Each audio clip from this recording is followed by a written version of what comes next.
Does your garden look perfect in July? Your juicy tomatoes are ripening beautifully, the cucumbers are crisp, and the flowers are a delight to behold. But turn your back for just a couple of days, and it can seem like someone's thrown a full-blown party right there on your beds, and you weren't invited. Today, we're going to talk about July's most annoying and destructive visitors. I'll give you my top 8 list of pests that can ruin your entire harvest, and of course, I'll tell you how to fight back. I promise you'll learn not only tried and true methods, but also one universal secret for simple garden care that will save you a ton of time and stress. July isn't just the peak of summer for us. It's a veritable buffet for insect pests. It's warm, sometimes humid, and most importantly, there's an abundance of young, tender greenery. These are simply ideal conditions for them to multiply rapidly. They seem to appear out of nowhere and act very quickly. But don't worry, for every tricky pest, there's a method to deal with it. The key is to know your enemy and stay one step ahead. Starting off our list of garden pests, we have the most famous and widespread intruder. Coming in at number 8, it's the aphid. This is a true classic, something almost every gardener has encountered. These tiny insects, whether green, black or grey, might seem almost harmless, but don't let their small size fool you. They act like tiny vampires for your plants. In large colonies, they absolutely coat the most tender and succulent parts. Young shoots, the buds of your favourite roses, or the undersides of cucumber or currant leaves. Using their fine, straw-like mouthparts, they pierce the delicate skin and begin methodically sucking out the plant's life force. The plant visibly weakens very quickly. As a result, leaves curl and yellow, flowers deform and drop, and the plant's growth can stop completely. But the damage doesn't stop there. As they feed, aphids excrete a sweet, sticky liquid called honeydew. This honeydew is a perfect breeding ground for sooty mould. The result is an unsightly black coating on the leaves, which hinders photosynthesis and further stresses the plant. So, aphids deliver a double or even triple whammy, but don't despair. These pests can be controlled, and they should be.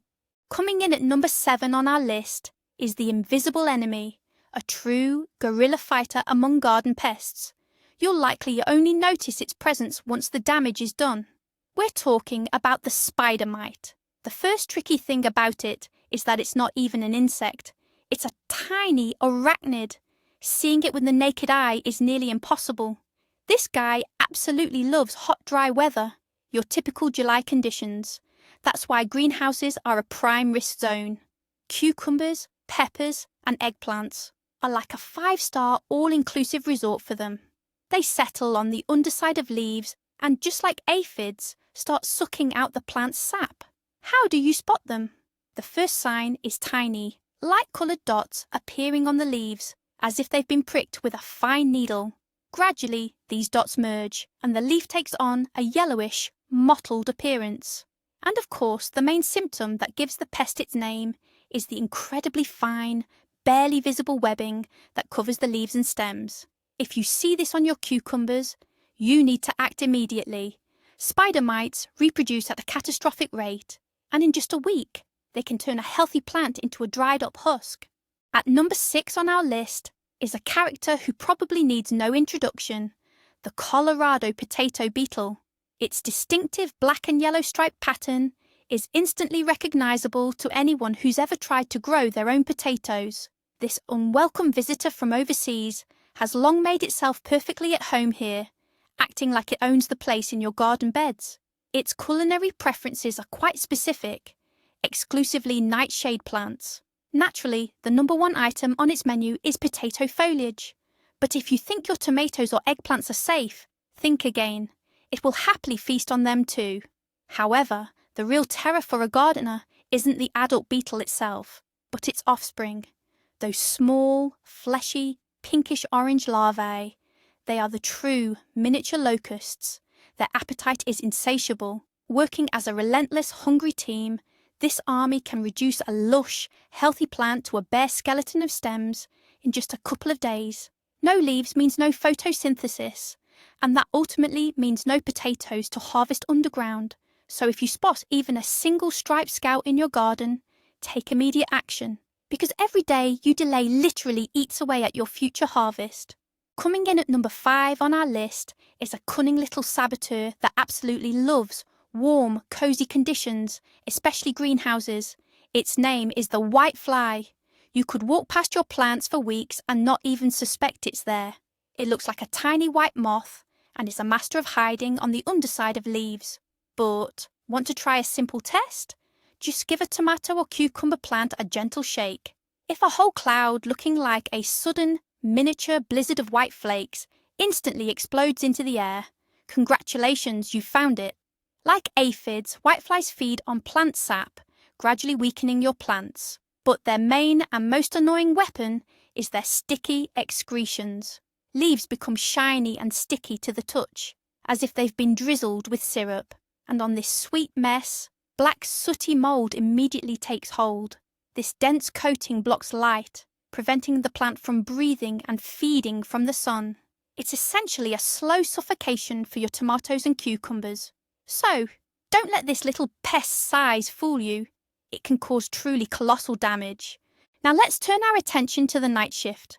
Coming in at number 4 on our list are the nighttime raiders that operate under the cover of darkness and dampness. I'm talking, of course, about slugs and their armoured cousins, snails. You probably won't spot them during the day.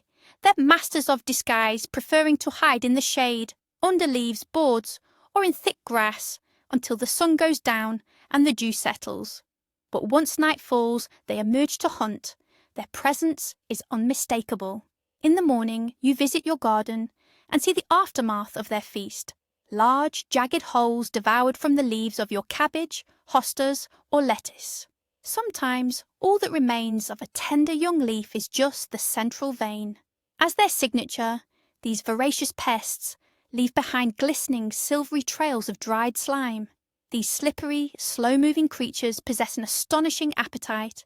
They particularly favour moist, shaded spots and crowded plantings. And their menu? Anything juicy and tender.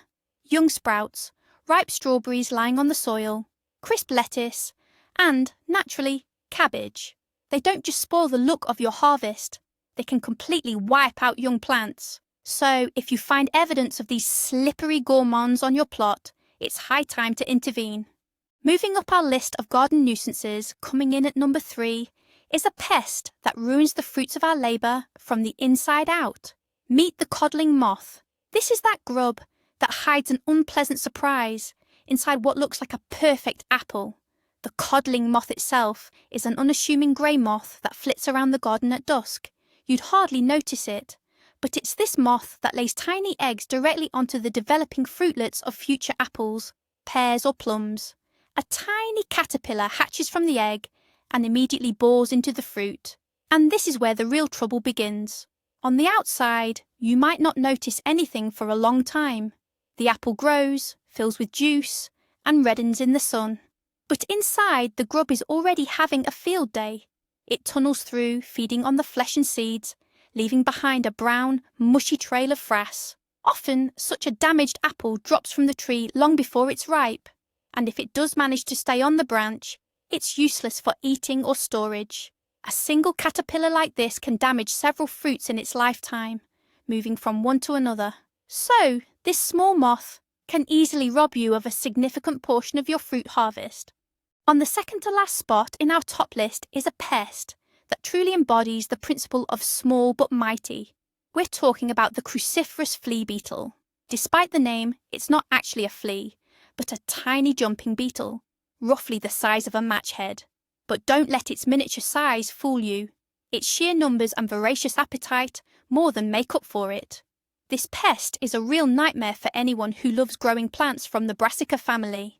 If you have radish, turnip, daikon, arugula, mustard, or any type of cabbage in your garden, you can be sure the flea beetle has already set its sights on them.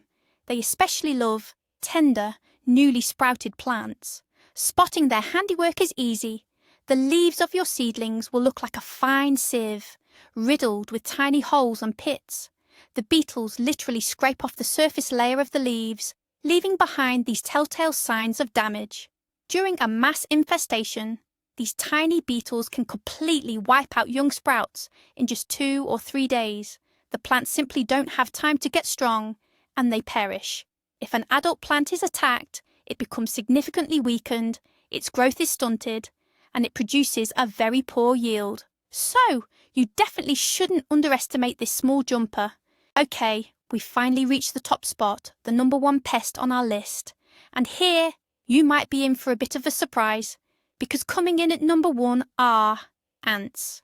Now hold on, you might say, ants are hard-working. They're like the clean-up crew of the forest. And you'd be right, at least partially. But in our gardens and vegetable patches, they often play a completely different role, one that's far less heroic. Ants themselves usually don't harm plants directly. They don't chew leaves or suck sap. Their real problem lies elsewhere. Ants are the primary allies, protectors, and farmers of one of the most notorious pests on our list, aphids. Yes, you heard that right. Ants literally farm aphids, just like we farm cows.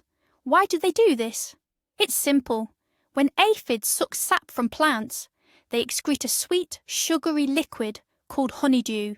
For ants, this is a favourite treat, like a sugary energy drink. So, they create the perfect conditions for aphids. They protect aphid colonies from their natural enemies, like ladybugs. They'll even carry aphids to new, young and juicy shoots, expanding their grazing areas. And in the fall, they might even take aphid females into their nest to overwinter. Therefore, if you see busy ant trails running up and down the trunk or stems of your trees or bushes, it's a near certain sign that somewhere higher up along that route is their dairy farm of aphids, and trying to get rid of aphids without dealing with the ants is pretty much a pointless task, and that's exactly why ants take the number 1 spot on our pest list. So what do you do if not just one, but several of these pests have moved in? Do you really need to stock up on a whole arsenal of different chemicals for each specific problem? Not at all. And here's the solution you've been waiting for. There's one almost universal, simple, and most importantly, safe solution for dealing with most sucking and soft-bodied pests, and that's ordinary potassium soap solution, also known as green soap. It's not a poison. Its mechanism of action is completely different. When it gets onto aphids, mites or whiteflies, the soap solution creates a very thin film that blocks their breathing pores or spiracles. The pest simply suffocates. Meanwhile, for the plant itself, for bees, for earthworms, and for us, this solution is absolutely harmless. This simple method of pest control eliminates the need to find a separate product for every single pest. It's a real lifesaver for anyone who wants a healthy garden without relying on harsh chemicals. So, today we looked at the main pests that threaten our harvest in July. We found out that even against an entire army of pests, there's a simple and effective solution that won't harm your garden or your health. Thanks for watching this video all the way to the end. If you found it helpful, please give it a thumbs up and be sure to subscribe to the channel so you don't miss future episodes with simple tips for caring for your garden. Now, a question for you. What pests are causing you the most trouble this year? And what proven methods or home remedies are you using to control them? Let us know in the comments below and let's share our experiences.